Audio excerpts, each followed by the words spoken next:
All right, happy Tuesday, everybody. Hopefully, you're having a fantastic day. We've got a full 15 game slate. We are going to talk about every game. As always, give you guys my leans and give you my 5 best bets. Recap of yesterday. We went 2-2, basically a wash. We had the Tigers on the run line. That cashed very easily. We had the Tigers on the money line. Jack Flaherty to get a walk. Jonathan Cannon to give up 3 hits. The walks part was a little sweat-free. It took until the 5th for Flaherty to walk somebody, but we ended up cashing that at plus 100. We had the Mets and the Dodgers over 9. That ended at 7 GG. And we had the Twins and the Dodgers on the money line at plus 159. Mets ended up winning in extra innings. Fun little fact here, when Francisco Lindor hits a leadoff home run, the Mets have won 29 straight games. So I posted that in the Discord last night. I think they're 35-1 now overall when he hits a leadoff homer. So pretty insane fact there. All right, so let's delve into this wonderful card and find some plays today. First game is going to be the Rockies and the Marlins. I know a bunch of you guys were on the fish yesterday. Comment down below if you had the fish in a parlay and they screwed you. Didn't touch that game. I wouldn't touch this game either. Chase Dollander, Sandy Alcantara. Alcantara 2-7 on the year. Dollander 2-5. Rockies have the better pitcher in this one. Alcantara's got almost a 6 ERA at home. Chase Dollander about a 4.29 ERA.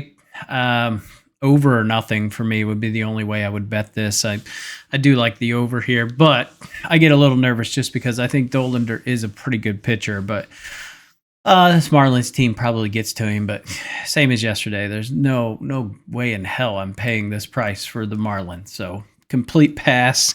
Fade for me. All right, next game, Astros and the Pirates. Fading Paul Skeens has been a pretty profitable one this year.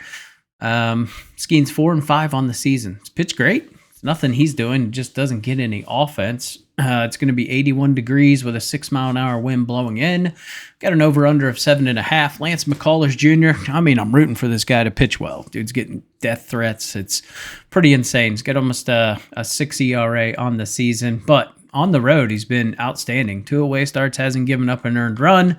You're getting value to take the Astros here at plus 124. I don't hate it. I'm not taking the Pirates at minus 148.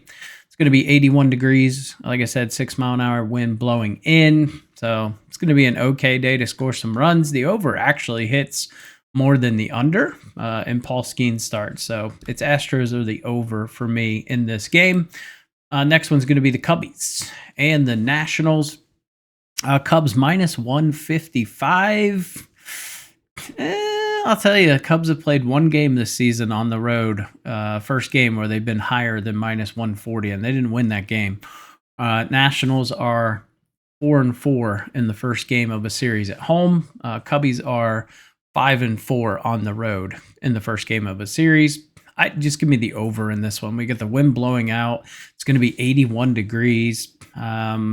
It's slightly blowing out. It's pretty much a neutral wind, but give me Cade Horton, who has a 4 ERA. Trevor Williams, who has almost a 6 ERA. Williams at home has like a 6.5 ERA. Horton's just below 4. 2 teams that are absolutely on a hot streak with the sticks. Just give me the over. Don't care who wins. Just go to town on each other. And you've got this horrendous Nats bullpen. I mean, it's getting a little bit better, but they're still 25th with almost a 5 ERA. FIP of 4.01. Don't love it. So this is one where the over is the official play in this one.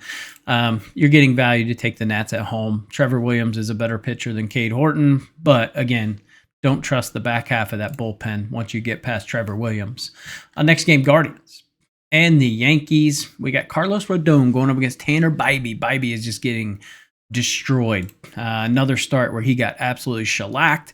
Pitch mix today looks horrendous. Yankees are crushing fastballs. He throws that 47% of the time. Throws a slider, curveball, and changeup. Yankees are top 10 in every pitch he throws. At home, Yankees are just built a little bit different. In terms of the weather, 76 degrees, 9-mile-an-hour wind blowing from right to left.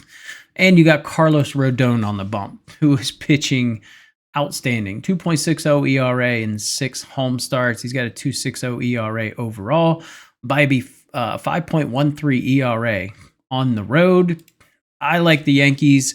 We're going to take them in a parlay today, and then we're also going to take them on the run line for the first 5. So Yankees first 5 -0.5. If we look at the season so far, the Yankees with Rodon at home are 11-4 on the year, and they're 5-1 on the first 5 run line. Guardians are 0-5 versus a left-handed starter on the road. So don't love this spot for them. They're 0-4-2 on the first 5 run line. So they have yet to be leading after 5 innings on the road against a lefty. And you've got Bybee, who is just on the struggle bus. So give me the Yankees on the first 5 on the run line. Also going to take them in a parlay today. Don't mind the run line even, but Guardians do have a good back half of that bullpen there. And the Yankees have been a little sus with the pen, so just want to take them on the money line. Next game is going to be the Phillies and the Blue Jays. Bryce Harper returns, and man, they need it. They've lost 4 straight, ended up getting swept at home. Pretty crazy to sweep them at home. Blue Jays have been on a nice little streak. They've won 5 straight. You've got Christopher Sanchez going up against Bowden Francis. Bowden Francis has not been good at home. He's got almost a 6.5 ERA in 6 home starts. Christopher Sanchez has been pretty good on the road. He's got a 3.24 ERA and 5 away starts. Pitch mix for Francis doesn't look fantastic. Phillies do hit the fastball well. He throws that 58% of the time. He's a 3-pitch pitcher for the most part. He throws a fastball, a sinker, and a curveball. Every once in a while he throws in a slider, but Phillies have struggled against the slider and the curveball over the last 30 days. They're 19th and 23rd, whereas the Blue Jays were struggling mightily against the slider. They've really turned it around. They're 4th hitting the slider, 2nd hitting the changeup. Sanchez throws that about 52% of the time, roughly. So he's a fastball, slider, changeup guy. So Blue Jays in the first game of a series against a left-handed starter this season are 6-3. So I wouldn't overlook them here. Plus 124 against a struggling Phillies team, but I think there's just going to be some runs in this one. I don't mind the over. You could look at the Phillies on the first 5 run line. They are pretty good. I mean, they're 23-10-9 on the first 5 run line when they're favorites of -140 or more over the last 2 years. But yeah, I can't trust the Phillies at this price on the road given their recent struggles. And the Blue Jays are hitting the crap out of the baseball. And it doesn't matter if it's righty or lefty. This is a top 5 offensive team against lefties. So, like I said, over would be the only way I would play this. But I'm just going to sit back and see how this game unfolds. Next game, Brewers and the Reds. I posted a pretty crazy stat in the Discord last night. For the Brewers here, what was it? The Brewers are 9-1 against the Reds at GABP since 2023 when the Reds started a right-handed pitcher. They're 10-1 now because they got the win last night. And now they're facing Hunter Green. Brewers are 4-0 against Hunter Green at GABP.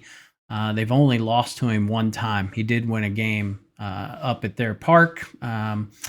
And they're 3-0-1 in the first 5 run line against Green. So they've done really well. Freddie P, 3-1 with a 2.85 ERA at GABP. Hasn't pitched there since 2023. I will tell you the last game he pitched against them, he only pitched against the Reds 1 game last season, which is pretty crazy, being divisional opponents. But they did tag him. They tattooed him for 6 earned runs in that game. In terms of the weather at GABP today, going to be a pretty good day. It's going to be 87 degrees, no rain, 6-mile-an-hour wind blowing in slightly from right to left. We get an over-under of 8. It just feels ludicrously high with these 2 pitchers, and the Reds just complete inability to score. Even when they get runners on, they just can't do anything. Matt McClain is on the struggle bus. You don't have Austin Hayes. I mean, there's just too many pieces missing in this lineup. I would take the under or the Brewers. Only way I play this, given the recent trends, I mean, you got to kind of take the Brewers. They're on an 8-game winning streak. It's kind of twofold. Once you get to 8-9 wins in a row, then it's kind of you got to start to think about fading them. Just statistically, you don't win that many games in a row. So at some point they're going to lose. It's the under primarily for me or the Brewers. I just can't get behind the Reds here. They just look like absolute shit, man. All right, next game is going to be the Angels and the Red Sox. Yusei Kikuchi going up against Brian Bayo. Bayo got a 4 ERA at home. Kikuchi about a 4.3 ERA on the road. This one's pretty easy for me. Just taking the over. We got the over 9 is the bet I like. It's going to be 71 degrees with an 8-mile-an-hour wind blowing out. It's going to be great weather to score some runs. Red Sox are 9-3 to the over this season when they face a lefty. Angels are 17-13 to the over when they face a righty on the road. But this Angels offense is really starting to come to life over the past couple of weeks.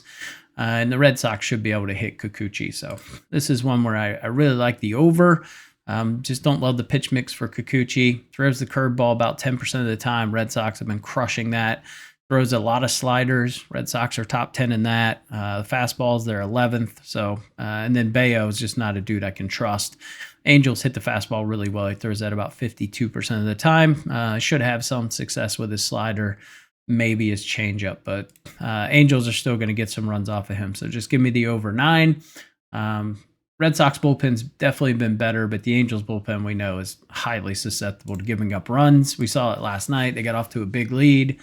And then the Red Sox clawed their way all the way back. Ended up being 7-6. All right, next game is going to be the D-backs and the Braves. Spencer Strider going up against Zach Gallen. So this is one you're getting a lot of value to take the D-backs at plus 124. Strider looked really good in his last outing, but probably still shaking off some rust. He is struggling a little bit against lefties, giving up a 300 average. But, man, Gallen's just not a dude I can get behind. Righties are just crushing him, man, giving up a 316 average. So there's some righties in this lineup that can freaking do some damage. You got like Ozuna and Acuna, Austin Riley, Sean Murphy, Verdugo even. Just not, I can't get behind him here, but I'm not paying this price for the Braves either. So this is a fade for me. This is one game. I can definitely see the D-backs pulling the upset card here. All right, next one is going to be the Rangers and the Rays. We got Drew Rasmussen going up against Tyler Mahle. Would love to play an under. This is just not a park I want to play an under in. It's going to be 82 degrees with a 9-mile-an-hour wind blowing basically right to left. But there is like a 50% chance of rain. So don't want to touch this game with the rain factors. Over under 8. I would lean towards the over just because of the park, but really don't want to touch this game. Price is too high for the Rays. So I trust Mahle. He's having an excellent season, but he has definitely been more susceptible on the road. 3.27 average or ERA on the road as opposed to a 1.64 overall. Rasmussen's been great at home, though. 2.14 in 8 home starts. He's got a ton of home starts under his belt. But yeah, this price is just too much to pay. And I don't trust the Rangers offense enough to back them. So yeah, it's a complete pass for me. All right, next one is going to be the Royals and the Cardinals. We got Michael Lorenzen going up against Andre Palante. Royals this year are 8-14 on the road when they're dogs of plus 100 or more. Cardinals are 7-2 when they are home favorites of minus 120 or more. I think Joe Caglione got called up, should be making his debut today. So that should be pretty exciting. Maybe somebody that can actually hit home runs because this Royals team cannot hit the long ball. Dead last in home runs. And that's really hard to win games when you just don't have that ability to tack up 2-3 runs on home runs here. But Lorenzen, don't know if I can get behind Lorenzen. He's got a 5.17 ERA and 5 away starts. Palante's not great either. He's got like almost a 4 ERA and 4 home starts. If I trusted the Royals, this is a pretty easy over to play. It's going to be 88 degrees. We got a 15-mile-an-hour wind blowing out. Everything here says take the over. Yeah, it's just the over. Too much juice on the Cardinals at minus 142. And I don't trust Lorenzen enough to get behind the Royals at plus 120. So this would be over or pass for me in this one. Next game, Baltimore and Seattle. We do have a play in this one. It's going to be Tomoyuki Sugano going up against George Kirby. Kirby has looked bad. He's looked really bad in his first couple of starts. Even at home, he looked bad. So he's got an 11.42 ERA. Now he's only thrown 8.2 innings. So nothing crazy there. But give me the over 7.5 in this one. Mariners are 8-1 to the over at home in the first game of a series. Orioles are 4-3 to the over. But you've got two very hittable pitchers. Kirby, maybe he finds something, but I don't think he's there yet. He's given up a 385 average to righties, 350 to lefties. Sugano, highly susceptible to righties, giving up a 250 average. The thing about the Mariners is they tend to K a lot, and now you're facing a pitcher that has an inability to strike people out. He's going to get 3 or 4 Ks, probably, maybe less. So just give me the over in this one. Roof will be closed. It is a difficult place to score runs, but I think the Orioles are able to hit Kirby. Mariners are definitely going to be able to hit Sugano, not paying -162 for the Mariners. And honestly, when their line's this high, their record's not even that good. So there's no value in taking them that high. All right, next game is going to be the Padres and the Giants. Padres pulled off the 1-0 win yesterday. Padres were +150. It's like I said yesterday, you just had to take them just for pure value. +150, too much for that team. Ryan Berger going up against Landon Roop. Roop at home this year, pretty good. Got a 2.30 ERA and 3 home starts. Berger, we don't have a lot. This guy's pitched 4 innings on the season, so you're really basing it off of a small sample size here, but it's the exact same thing. It's Padres for the value. It's going to be 61 degrees, 50-mile-an-hour wind, 15-mile-an-hour wind blowing out. But again, wind's really not much of a factor. We saw the under hit yesterday. I wouldn't be shocked if it hit today. So it's Padres or the under for me in this spot. Next game, Twins and the A's. I mean, easiest win ever. Twins just destroyed them right from the start. Luis Severino at home, terrible. He's been so bad. Pablo Lopez going up against Jacob Lopez. Lopez, really good, 1.04 in 2 home starts, but he got torched in his last start, and it was ugly. It was vicious. He had small kids. I hope you were covering their eyes because he got destroyed. Same thing. I expect same thing today. This Athletics team's terrible. They've lost 7 straight. Twins looked great last night. Pablo Lopez on the bump. Yeah, it's Twins. Give me the Twins on the money line, and we're going to pair them with the Yankees. So love that spot. Hate paying that price, but it is what it is. And then last game on the card, Mets and the Dodgers. Meatball McGill going up against Clayton Kershaw. Kershaw, who his 1 home start wasn't good. He's got an 11.25 ERA at home. He's got a 5 overall ERA. He's looking better every start. And he gets Tyler McGill. McGill's definitely been worse on the road. He's got almost a 5 ERA. I would kind of go right back. If I could find an over 9, that's kind of where I would be in this one again.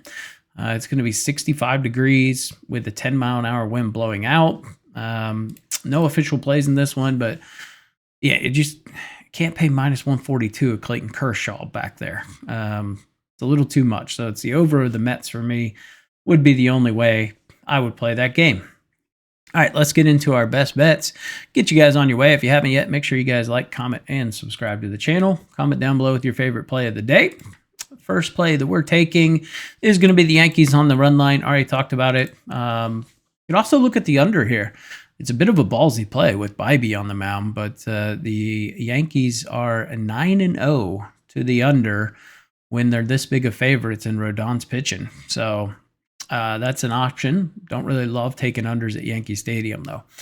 Next play is going to be the Angels and the Red Sox. Like I said, Kikuchi, Bayo should equal runs in this one. And then Orioles and Mariners over 7.5. Don't trust Sugano. Kirby's looked really bad coming back so far. And this Orioles team's fully capable of putting up runs. We know this Mariners team can hit as well. Cubs and Nats over 9, just fading. Cade Horton and Trevor Williams in the back half of that Nats bullpen. Really good day to score runs in terms of ballpark and the weather. So 2 teams that are extremely hot with the sticks. We'll just take the over 9. And then give me the Yankees and the Twins on the money line. Pair those 2 together, you get +128. Could do a really fun parlay. There is some options here today, but yeah, those are the plays. And then if I find any trends or anything like that, it'll be posted in the Discord. Discord's absolutely free to join. Link is down below in the description. I'll catch you guys in the next video.